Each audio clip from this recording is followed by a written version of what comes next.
Hola, buenas jóvenes, buenos días. Solo en esta última clase que tenemos el día de hoy. Y con esta unidad que es función potencia terminaríamos todo lo que es funciones en el preuniversitario y podremos ver en su totalidad todo lo que es el contenido sobre funciones, ya sea función lineal, función cuadrada o función potencia. Según nuestra pregunta PSU, como al principio de cada clase, tenemos aquí una función, ¿no es cierto? X elevado a 2, X elevado a 3, X elevado a 4, nosotros tenemos distintas opciones para ver qué es verdadero y qué es falso. Tenemos la definición básica, ¿no es cierto? Definición algebraica. Tenemos sea la función f de x igual a x elevado a n con a perteneciente a los números reales y sea, claro, con a perteneciente a los números reales, pero distinto de 0, ¿ya? Disculpen. Pero con a distinto de 0 y con n perteneciente a los números naturales. ¿Qué quiere decir? El complemento gráfico de la función varía dependiendo de n si es par o impar. Recuerden de que los números naturales son los números por los que nosotros podemos contar, ¿no es cierto? 1, 2, 3, 4, 5. Y a un número real es cualquier tipo de número, puede ser una fracción, un decimal, lo que sea.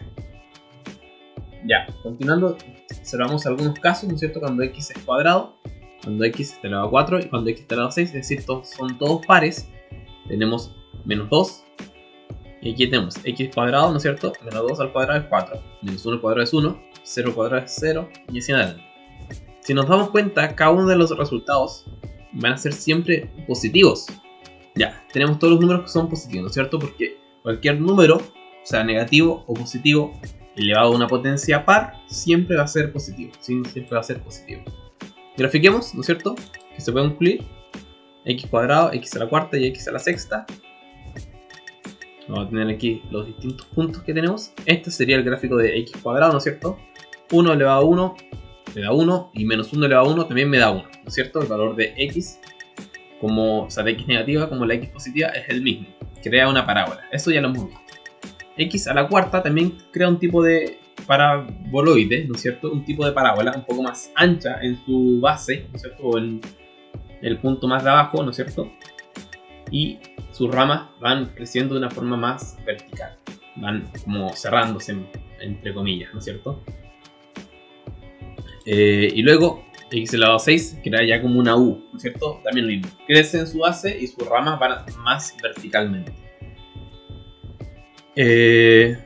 Podemos ver de que son todas con una forma, ¿no es cierto?, de parábola. Entonces, ¿qué ocurre cuando las funciones con exponente impar? Bueno, ustedes ya saben, cuando tenemos un número elevado a un exponente impar, si es que es negativo, el resultado es negativo. Si es que es positivo, el resultado es positivo. Como podemos ver aquí, x elevado a 3, ¿no es cierto? Menos 1 elevado a 3, menos 1. Menos 2 elevado a 3 nos da menos 8, porque es menos por menos por menos. Menos. Eso son muchos menos. Y tenemos, bueno, los distintos x elevado a 3, x elevado a 5 y elevado a 7. Se cumple con los signos, ¿no es cierto? En este caso no quedaría como una parábola. Nos podemos dar cuenta de que, por ejemplo, el 0 va a pasar por 0, 0. El 1 va a ser 1 positivo y el menos 1 va a ser menos 1, ¿no es cierto? Lo tenemos aquí. Entonces va a tener una forma como de S, entre comillas, ¿no es cierto? Va a ser como una rama hacia arriba y la otra rama hacia abajo. Si una parábola la cortáramos en el vértice y la invirtiéramos, nos quedaría una hacia arriba y otra hacia abajo. Entonces, en vez de estar así, se da vuelta. Nos quedaría una cosa así. Esos son unos gestos, no sé, medio extraños. Aquí tenemos x a la quinta, ¿no es cierto? Lo mismo, se va formando esa S, ¿no es cierto? La base es más ancha aquí en esta parte. Por decirle base, en realidad no tiene un nombre circular, el lugar más circular. Y luego las ramas van cerrando, se van haciendo más verticales. Y con x elevado a 7 se imaginarán que es cada vez más pronunciado esto. Se dan cuenta, más que una S es como una N quizás, la 7. Bueno, veamos la función potencia par, ¿no es cierto? Es decir, a elevado a x con n par o 2n. Recuerden que para escribir cualquier número par se anota 2 por un número.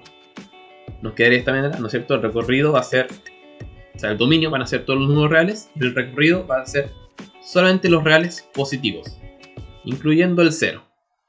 El recorrido será todos los reales positivos. En cambio, cuando es una potencia impar, el dominio van a ser todos los reales, ¿no es cierto? X va a abarcar todos los reales.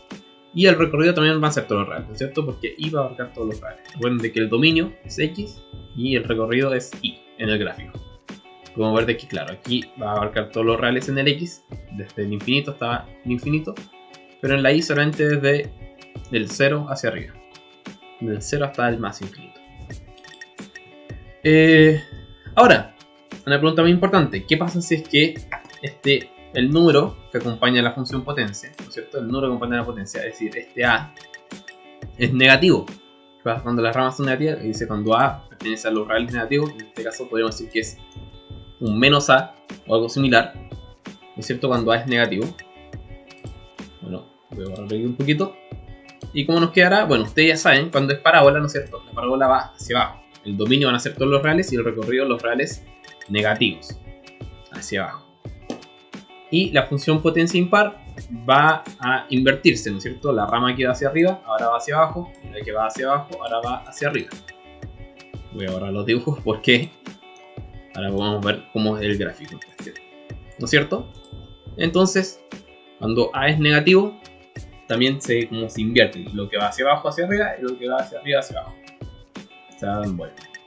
Pero el dominio es todos los reales y el recorrido sigue siendo todos los reales. Ahí no hay variación. Ahora, dice determinar el dominio y el recorrido de f de x igual a menos 4 más 3.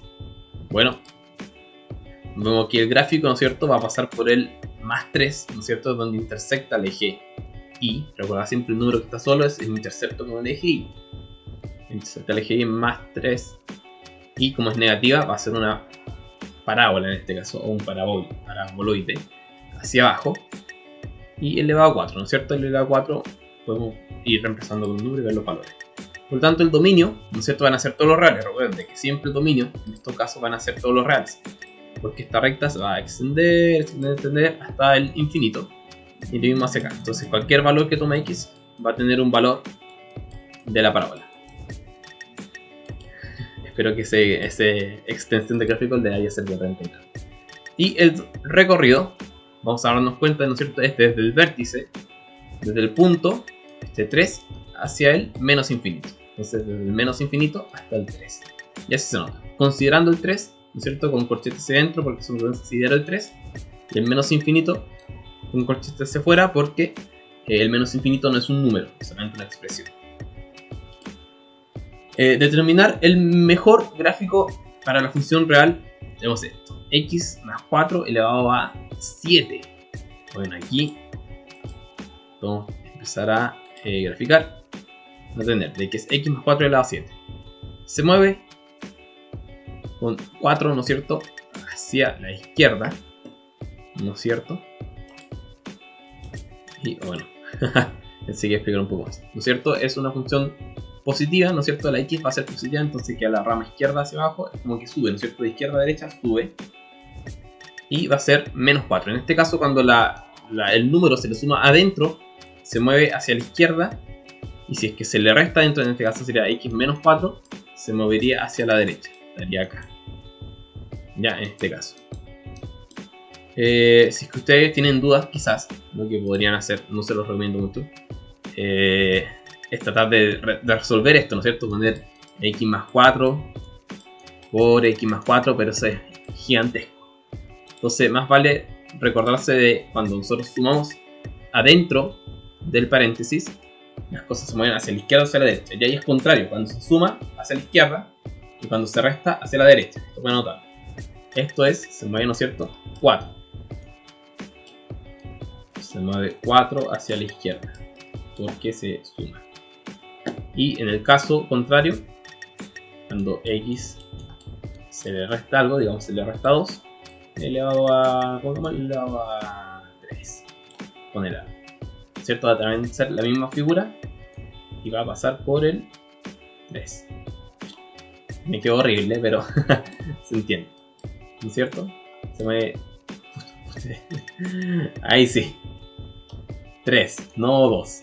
Ya bueno. Me confundí. El 3, ¿no es cierto? Se mueve 3 hacia la derecha. Porque se resta.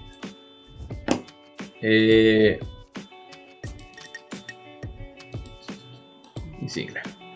Ahora vemos el interés compuesto. Esto es un concepto muy importante que hay que analizar. Dice, el interés corresponde a una aplicación de una función potencia representada el capital acumulado, la tasa de interés, al término de cantidad de periodos, en el cual los intereses se obtienen al final de cada periodo.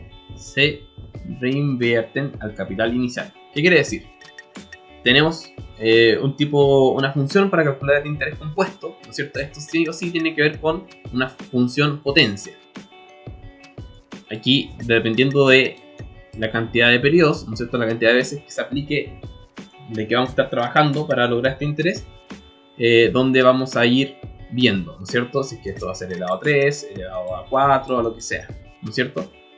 Este K es incógnita que nosotros no conocemos, y el I es el interés, ¿no es cierto? La tasa de interés. Esto va a ser normalmente un decimal, un porcentaje, algo así puede ser. Y el C va a ser el capital, lo que vamos a lograr. Bueno, veamos un ejemplo para que sea un poco más... capital inicial, se me olvidó. Acá.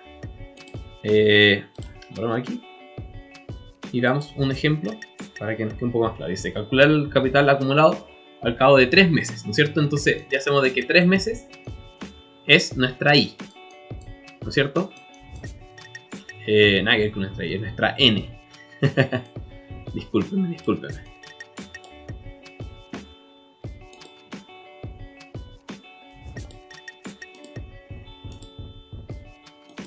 Aquí vamos a ver un ejemplo. Tenemos, ¿no es cierto? Dice, calcular el capital acumulado al cabo de 3 meses. Este 3 meses ya sabemos que es el tiempo, ¿no es cierto? El tiempo, la cantidad de periodos que se sigue repitiendo, entonces este es N. Uy, que me quedó feo. N. Muy bien.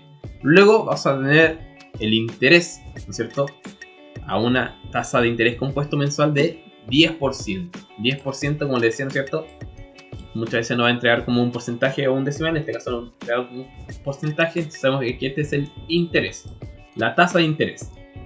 Como ver aquí, el interés después lo vamos a anotar como decimal, para que sea más poder trabajarlo, ¿no es cierto? Y sobre un capital inicial, acá lo que yo decía, ¿no es cierto? Es 5.000. Entonces, ¿qué tenemos que hacer? Aplicar la fórmula, reemplazando los conceptos que tenemos, y los que no, bueno, va a ser lo que vamos a encontrar, ¿no es cierto? El capital acumulado es lo que queremos encontrar. Tenemos 5.000, que es el capital inicial. Este 1 siempre es parte de la fórmula, más 0,1, ¿no es cierto? Porque 10% para transformar la decimal lo transformamos como 0,1. Esto es elevado a 3. Y sumamos. Después vamos a tener que elevar a 3. Ya recuerden de que si es que no saben cuánto es 1 por... claro, 1,1 elevado a 3. Lo encuentran multiplicando 1,1 por 1,1 por 1,1. Así van a encontrar el valor. Y finalmente vamos a tener 5.000 por 1,331. Nos da eso. Por lo tanto, el capital acumulado a cabo de 3 meses será tanto. Bueno, importante saber, lección de vida, siempre cuando nosotros compramos algo en cuotas o algo así, ¿no es cierto? Con un interés, vamos a terminar pagando más de lo que vale el producto. Para eso el interés. Bueno, tenemos otro ejemplo, dice, una persona dispone de un capital inicial de C sub 0, ¿no es cierto? Este es el capital inicial. Recuerden de que el capital inicial, que era la K, desea efectuar un depósito a un plazo en un banco que le ofrecen duplicar su capital al cabo de 3 años. Ah, muy bien. Entonces aquí vamos a ganar plata. 3 años. ¿Qué significa este 3 años? Es el tiempo que va pasando, ¿no es cierto? N. Con una tasa de interés compuesta anual, ¿no es cierto? Interés compuesto, allá. La fórmula que vamos a usar. Y es anualmente, entonces se basa en años. Tenemos 3N. Pero no le indican el valor de ella. ¿Cuál sería el valor de dicha tasa de interés? Ah, no conocemos tasa de interés.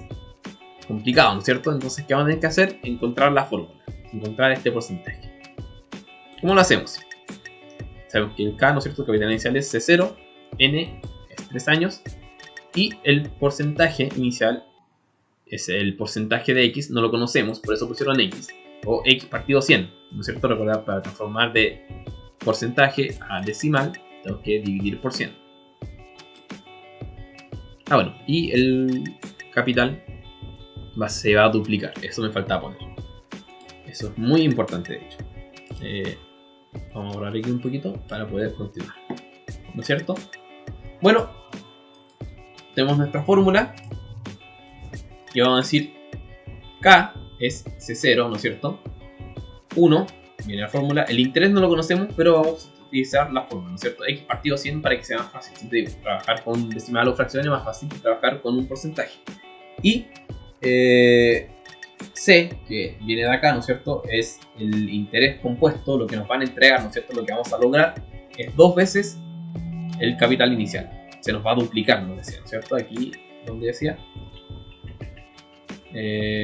duplicar el capital.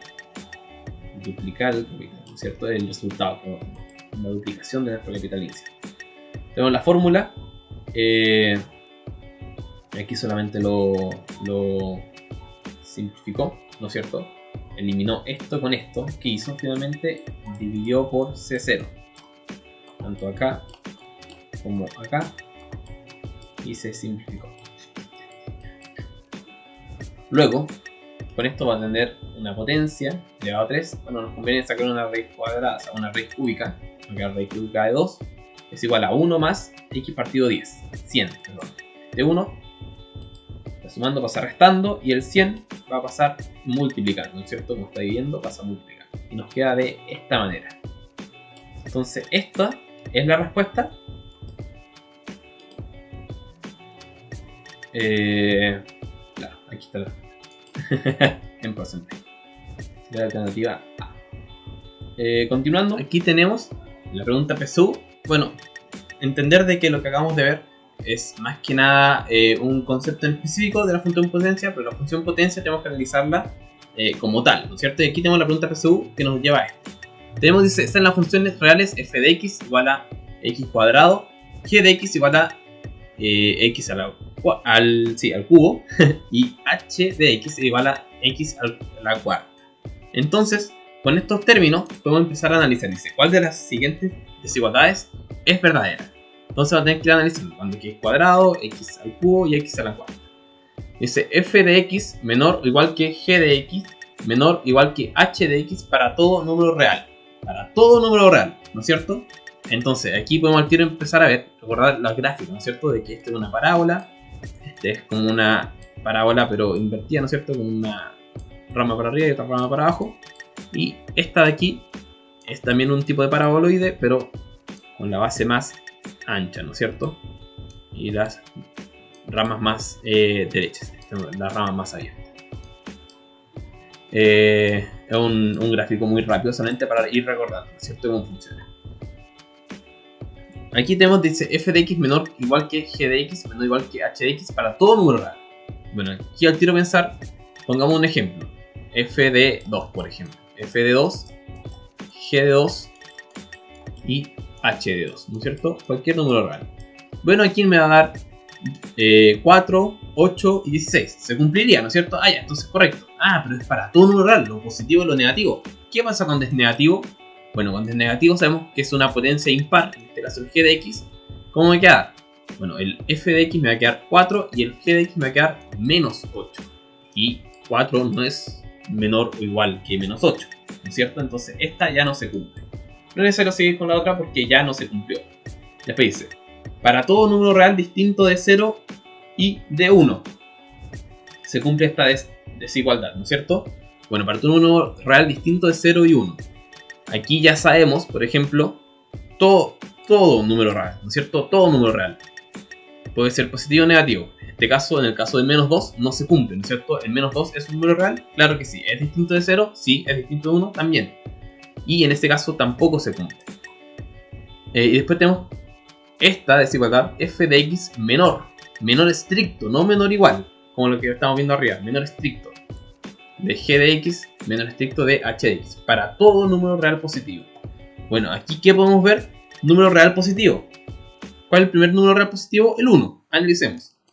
F de 1 menor que g de 1 menor que h de 1. Bueno, aquí muchos ya se darán cuenta, ¿no es cierto? 1 al cuadrado, ¿cuánto me da?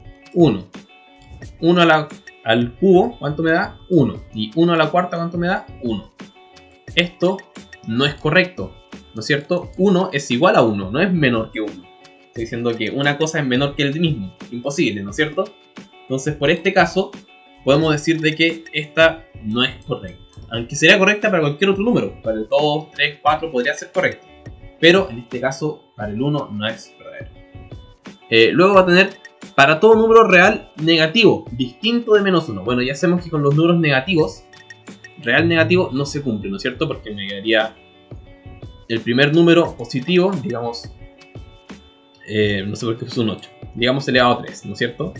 3 elevado a 2 menor que 3 elevado a 3 menos 3, esto con paréntesis, menor que menos 3 elevado a 4. Me quedaría este número positivo, este número negativo y este número positivo. Y un número negativo nunca puede ser mayor que un número más positivo, ¿no es cierto? Entonces esta tampoco es correcta y por descarte sería la E.